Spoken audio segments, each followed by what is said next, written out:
Ukraine की राजधानी Kyiv से आप देख रहे हैं हमारी खास पेशकश। मैं हूं गौरव सावंत। अमेरिका के राष्ट्रपति जो बाइडेन का आकलन है कि रूस के राष्ट्रपति व्लादिमीर पुतिन ने यूक्रेन पर हमला करने का निर्णय ले लिया है, मन बना लिया है और अगले चंद दिनों में, हफ्ते नहीं, अगले चंद दिनों में अमेरिका का आकलन है कि रूस न केवल यूक्रेन की सीमावर्ती इलाकों पर बल्कि यहां राजधानी कीव पर हमला कर देगा। इस समय तनाव यूक्रेन में बढ़ा हुआ है। सीमावर्ती इलाकों में पिछले 48 घंटों में कई ऐसी गतिविधियां हुई है जिससे लग रहा है कि इस पूरे क्षेत्र में तनाव बढ़ता जा रहा है। चाहे वो गैस पाइपलाइन में एक जबरदस्त विस्फोट हो या फिर एक गाड़ी में विस्फोट, आकलन यही है कि धीरे धीरे सीमावर्ती इलाकों में तनाव बढ़ेगा और वो आग राजधानी कीव तक पहुंचेगी। और इसीलिए कई विदेशी दूतावासों ने कीव में अपने राजदूतों की और राजनयिकों की संख्या या तो कम कर दी है या दूतावास बंद कर दिए हैं।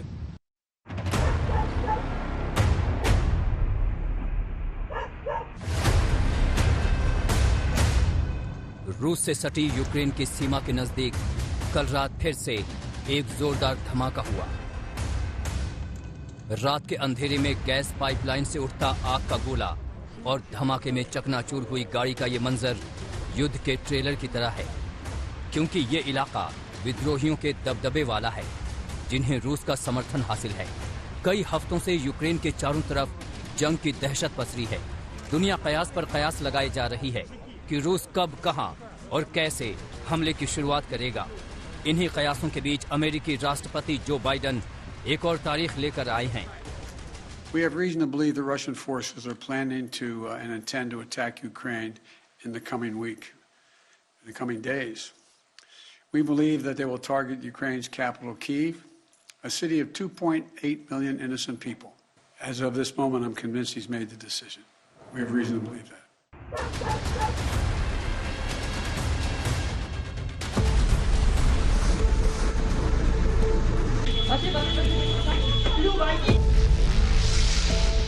जंग के इस माहौल को रूसी राष्ट्रपति पुतिन आज जोरदार हवा देने वाले हैं। उनकी फौजें कई दिनों से यूक्रेन के चारों तरफ पहले से ही अभ्यास के नाम पर मिसाइल और तोप चला रही हैं, लेकिन आज पुतिन भी इस अभ्यास को साक्षात देखने पहुंच रहे हैं।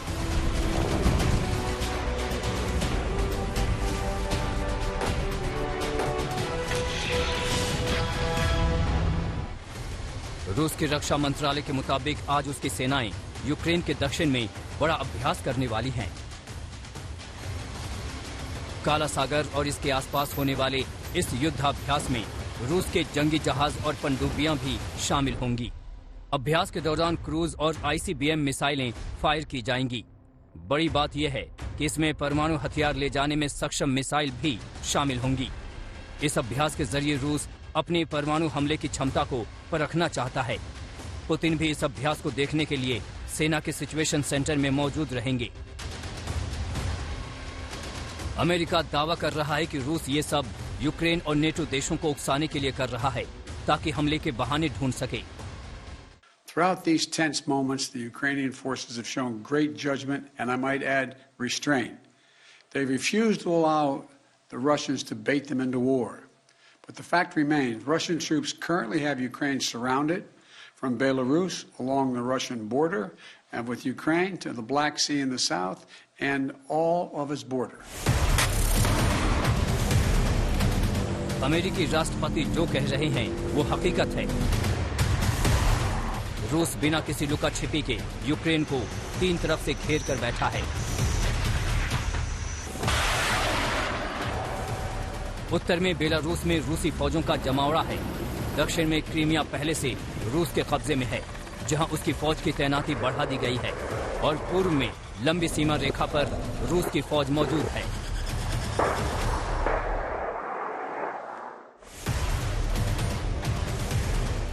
जवाब में अमेरिका और उसके सहयोगी देश यूक्रेन के लिए कवच बनने की कोशिश कर रहे हैं।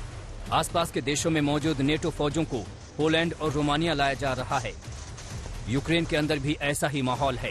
फौजियों के साथ साथ आम लोग भी युद्ध के लिए तैयार हो रहे हैं।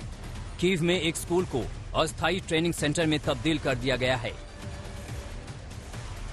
यूक्रेन में सरगर्मी इस वजह से भी बढ़ गई है क्योंकि ब्रिटेन में रूस के हमले का पूरा खाका जारी कर दिया है। इसके मुताबिक रूस यूक्रेन पर 2 चरणों में हमला करेगा। पहले चरण में रूसी फौजें राजधानी कीव का रुख करेंगी। इसके बाद निप्रो को निशाना बनाया जाएगा और दूसरे चरण में ओडेसा और वेनेत्सिया पर हमला होगा। ब्रिटेन और अमेरिका अपने दावों को लेकर इतने विश्वस्त क्यों हैं? इसका जवाब खुद अमेरिकी राष्ट्रपति से सुनिए। What reason do you have to believe he's considering that option at all? We have a significant intelligence capability. Thank you very much. Thank you. Kyiv से गौरव सावंत के साथ आज तक ब्यूरो। रूस के राष्ट्रपति व्लादिमीर पुतिन एक सैन्य युद्धाभ्यास देखेंगे जिसमें परमाणु हथियार भी होंगे, चाहे वो इंटरकॉन्टिनेंटल बैलिस्टिक मिसाइल्स हो या फिर और परमाणु हथियार। और रूस और अमेरिका विश्व की 2 सबसे बड़ी महाशक्तियां, दोनों अत्याधुनिक परमाणु हथियारों से लैस। विशेषज्ञों का आकलन यह है कि दुनिया में सबसे ज्यादा परमाणु हथियार रूस के पास है और उसके बाद अमेरिका के पास है, और ये दोनों सामरिक शक्तियां आमने सामने हैं। और इसीलिए इस समय दुनिया की निगाहें इस पूरे क्षेत्र पर टिकी हुई हैं और पूरी दुनिया में तनाव बढ़ता जा रहा है। कोई भी अगर यहां गतिविधि होती है तो उसका सीधा असर, चाहे वो दुनिया भर की अर्थव्यवस्था हो उस पर पड़ेगा या फिर देशों के संबंध पर पड़ेगा। देखिए हमारी यह खास रिपोर्ट।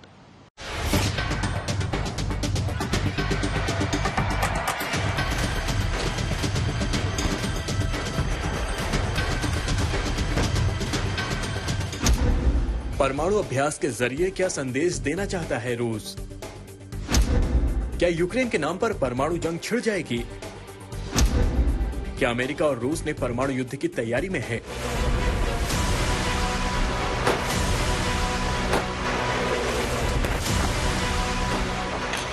क्रीमिया के समंदर में आज होने वाला रूस का परमाणु अभ्यास कई मुश्किल सवालों को जन्म दे रहा है। दूसरे विश्व युद्ध के बाद परमाणु हथियारों का इस्तेमाल कभी नहीं किया गया, लेकिन तब से अब तक पूरी दुनिया में परमाणु हथियार जुटाने की होड़ जरूर लगी रही। यूक्रेन विवाद की शुरुआत से ही पुतिन और बाइडेन दोनों इसी परमाणु ताकत के नाम पर धमकियां देते रहे हैं। एक अनुमान के हिसाब से पूरी दुनिया में इस वक्त करीब 14,000 परमाणु हथियार हैं। इनमें से करीब आधे यानी 6,400 हथियार रूस के पास हैं, जबकि 4,000 से ज्यादा हथियार अमेरिका के पास हैं। अमेरिकी परमाणु हथियारों में से करीब 100 यूरोप के नेटो देशों में तैनात हैं। Повторяю, это очень тревожные новости, которые действительно вызывают чувство тревоги. И потенциально они очень опасны. Значит, это первое. Что касается разведслужб США, да, в США там их очень много различных. दिलचस्प बात यह है कि विघटन से पहले रूस के परमाणु जखीरे के करीब 5,000 हथियार सिर्फ यूक्रेन में तैनात थे।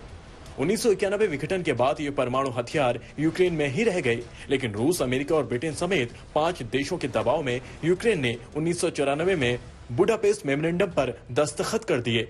मेमोरेंडम के मुताबिक यूक्रेन को सुरक्षा की गारंटी दी गई और यूक्रेन ने अपने सारे परमाणु हथियार 1996 में रूस को सौंप दिए। अब उसी रूस से यूक्रेन को परमाणु धमकियां मिल रही हैं, तो वो अमेरिका और नेटो देशों का मुंह देख रहा है।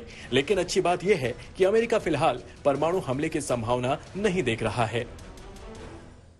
I don't think he is remotely contemplating using nuclear weapons, but I do think I think he is focused on trying to convince the world that he has the ability to change the dynamics in Europe in a way that he cannot. America को भरोसा है कि Putin बात मान जाएंगे। उन्हें मनाने के लिए दिन रात मॉस्को और यूरोपीय देशों के बीच संदेशों का लेन देन चल रहा है। अमेरिका ने 24 फरवरी को रूसी विदेश मंत्री को बातचीत के लिए राजी कर लिया है, लेकिन साथ में ये चेतावनी भी जारी कर दी है कि अगर इस बातचीत से पहले कुछ हिमाकत हुई तो नतीजा बेहद बुरा होगा। Last night, Russia agreed that Secretary of State Blinken and Foreign Minister Lavrov should meet on February 24th.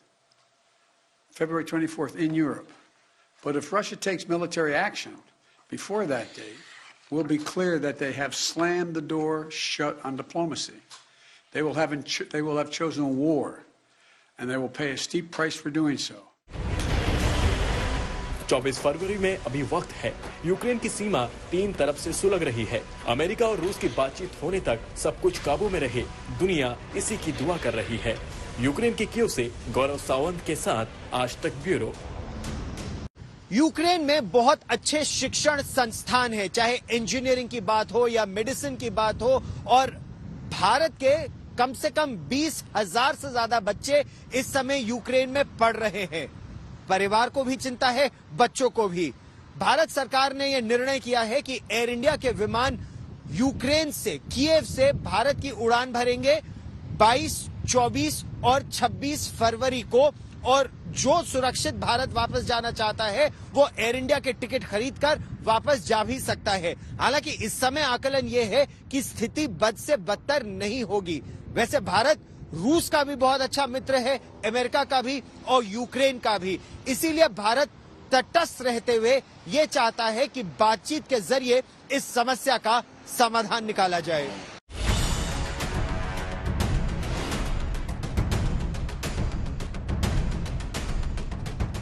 Bharat पहले ही साफ कर चुका है कि यूक्रेन में अगर जंग छिड़ती है तो उसकी सिर्फ और सिर्फ प्राथमिकता अपने नागरिकों की सुरक्षा होगी, कुछ और नहीं। भारत के कई छात्र यूक्रेन में पढ़ाई करते हैं। मौजूदा संकट को देखते हुए इनकी सुरक्षा को लेकर चिंताएं बढ़ रही हैं। हालात को देखते हुए विदेश मंत्रालय ने अपनी तैयारी भी कर ली है। भारतीयों को यूक्रेन से निकालने का खाका तैयार कर लिया है। केंद्र का भारतीयों को वापस लाने का फैसला। एयर इंडिया की 3 विशेष उड़ान तय। 22, 24, 26 फरवरी को होंगी फ्लाइट। राजधानी कीव से दिल्ली के लिए उड़ान।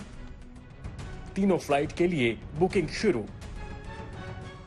माननीय प्रधानमंत्री, विदेश मंत्री, विमान मंत्री एवं मुख्यमंत्री से अनुरोध है कि मेरा बेटा आशीष चंद्रा, जो यूक्रेन में जेफ्रोजिया स्टेट ऑफ मेडिकल कॉलेज जेफ्रोजिया में पढ़ रहा है, जो बॉर्डर से मात्र 16 किलोमीटर की दूरी पे है, उसे जल्द भारत लाने के प्रयास किया जाए। कुछ परिवार ऐसे भी हैं जो यूक्रेन से भारत में आकर बस गए हैं। ओले वोरोनोवा अमरोहा के डॉक्टर चंद्रपाल से शादी करके यही बस गई, लेकिन अपने देश में जंग के हालात से उनके चेहरे पर मायूसी है। युद्ध भले ही 2 देशों की सेनाओं के बीच हो, लेकिन इसमें पिसता आम इंसान है। हालांकि युद्ध के मैदान में भावनाओं से नहीं, समझदारी से काम लेना होता है। अमेरिका और रूस के बीच छिड़ी वर्चस्व की इस जंग में भारत के सामने यही मुश्किल थी कि किसका पक्ष लिया जाए, लेकिन भारत ने संतुलित कूटनीति के साथ इसका हल निकाल लिया है। कीव में गौरव सावंत के साथ आज तक ब्यूरो। अमेरिका का आकलन यह है कि अगले चंद दिनों में रूस यूक्रेन पर हमला करेगा। हालांकि रूस ये साफ कर चुका है कि उसका यूक्रेन पर हमला करने का कोई इरादा नहीं है। इस बड़ी खबर पर लगातार रहेगी नजर। फिलहाल यूक्रेन से इस पेशकश में इतना ही।